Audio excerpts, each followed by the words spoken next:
Хотя остров Пасхи относится к Чили, ощущение такое, будто ты улетаешь в отдельную маленькую страну посреди Тихого океана. Билет у вас может быть на руках, но этого недостаточно. Перед посадкой нужно пройти отдельный контроль.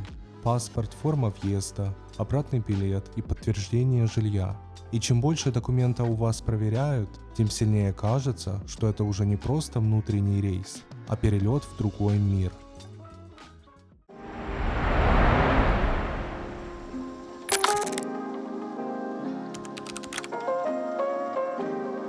Когда смотришь на карту, становится понятно, насколько далеко летишь. До материкового Чили почти 3700 километров океана, а в другую сторону ближайшая обитаемая суша – это Питкэрн, единственный населенный остров Питкэрнского архипелага, примерно в 2000 километров отсюда. Там живет всего несколько десятков человек, то есть вокруг острова Пасхи не соседние города, не курорты и не цивилизация, а почти один сплошной Тихий океан.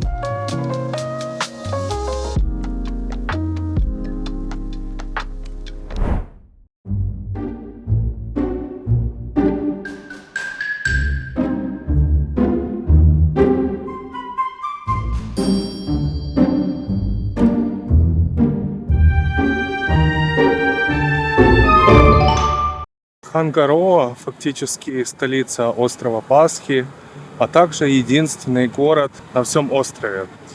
И его население около 7000 человек, то есть очень мало. Но на самом деле этот остров посещают довольно немало туристов.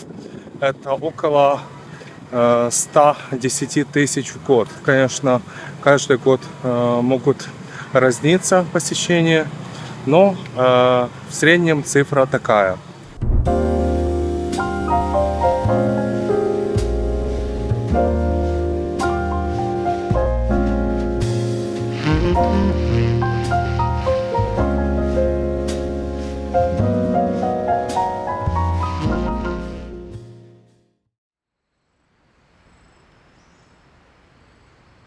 Остров Пасхи – это не то место, куда летят дешево на выходные.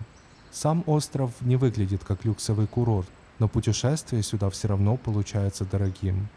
Почти все упирается в расстояние.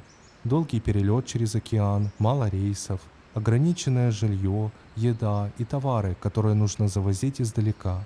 Поэтому вы платите не столько за комфорт, сколько за сам факт, что добрались до одной из самых изолированных точек на планете.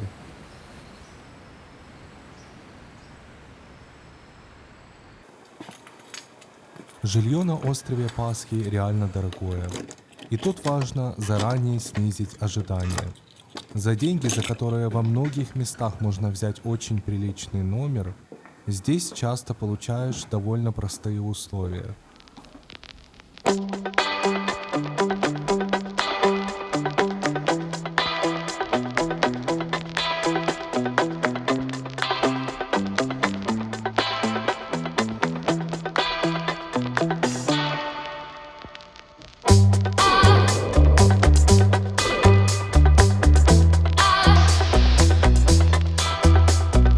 Дахай — это фактически самое старое поселение, которое здесь было, и оно датируется примерно 700 годом нашей эры.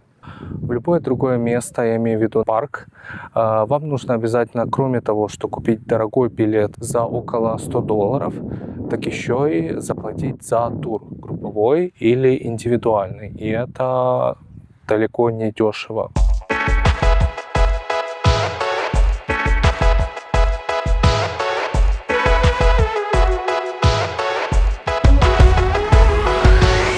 Почему остров Пасхи так называется? На самом деле все очень просто. Голландский мореплаватель в 1722 году, 5 апреля, как раз в воскресенье на Пасху, обнаружил этот остров, ну и назвал его соответствующе. Но на самом деле местные его называют совершенно иначе, его называют Рапа-Нуи. Но также можно встретить и испанское название, потому что это часть Чили, Исла де Пасхо. И Конечно же, для большинства людей в мире этот остров знаком как остров Пасхи, а не как Рапа-Нуи.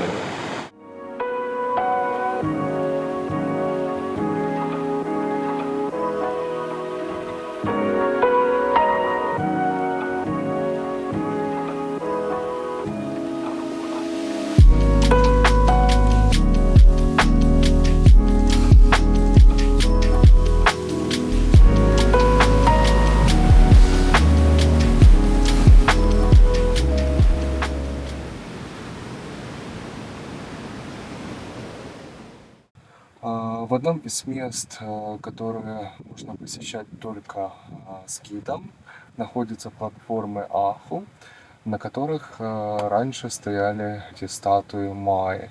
Виднеются сзади там.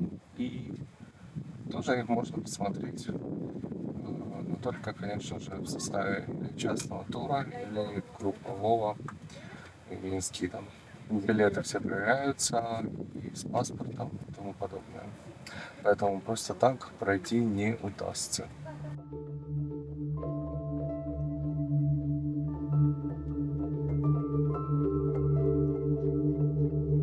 Площадь Рапа-Нуи примерно 163 километра квадратных. Почти половину острова, примерно 40%, занимает национальный парк, внесенный в список ЮНЕСКО. Именно в этой зоне находятся главные археологические места острова.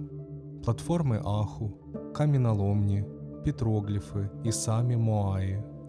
Рядом можно увидеть и традиционную архитектуру рапануйцев – Харе-Паэнга – низкие дома с каменным основанием и крышей из растительных материалов. По форме они напоминали перевернутую лодку. Не монументально, но очень точно под климат и жизнь на острове.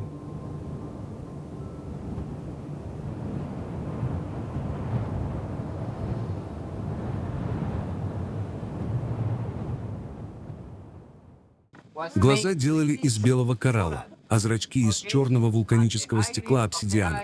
Для обработки камня они использовали другой черный, очень плотный камень базальт. Из него делали каменные инструменты токи, которыми обрабатывали остальные породы. Вот этот красный камень использовали для шапок или верхних частей на головах моай. На рапануйском он называется хани-хани.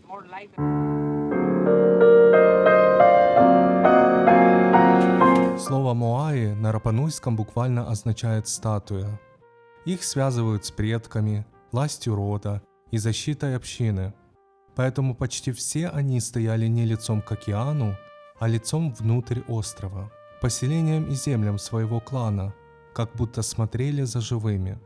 Их создавали примерно с XI по XVII век, а позже почти все стоявшие статуи были повалены. Причину нельзя честно свести к одной версии. Это могли быть внутренние конфликты, борьба между группами, изменение верований и общий кризис общества. Часть Моаи подняли уже в 20 веке, во время реставрации, но многие продолжают лежать. Это тоже часть истории острова, и любое восстановление здесь – риск для памятника.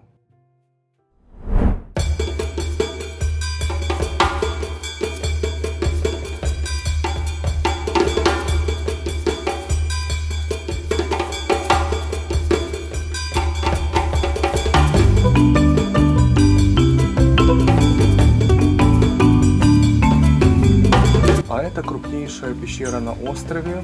Она служила местом укрытия для людей, а также источником воды и всяческих поклонений.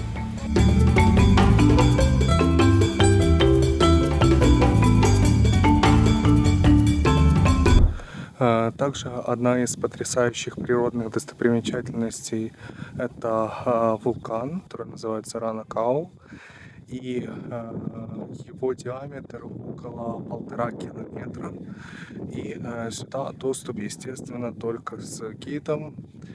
И нужно также приобрести билет в национальный парк. Но, конечно, он потрясает своим размером и видами, которые открываются на океан и на соседние маленькие островки.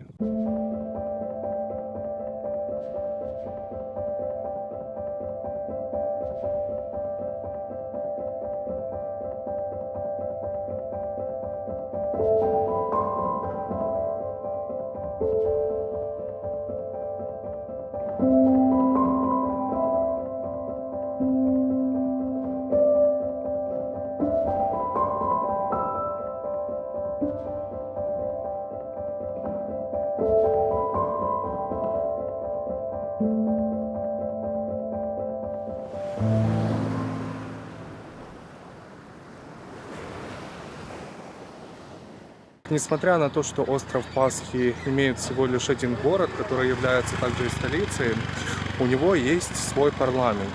Но на самом деле у него особые функции. Это организация, которая защищает национальный суверенитет, а также занимается борьбой против влияния чилийских корпораций, всяких компаний, которые имеют или имели раньше большое влияние здесь. Например, там те, которые занимаются лесом или чем-то подобным. Но также здесь есть и основной административный орган, это Совет Старейшин.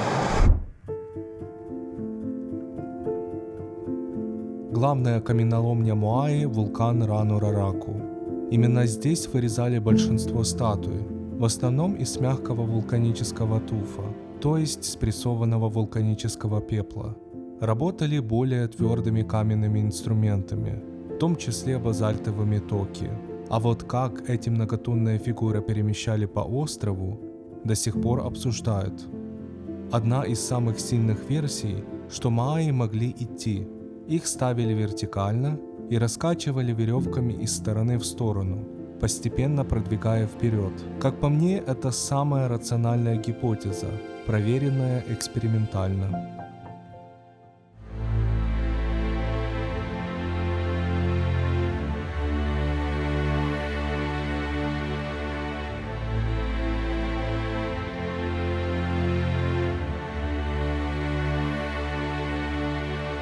Многие из нас видели остров Пасхи только в фильмах, книгах или по телевизору.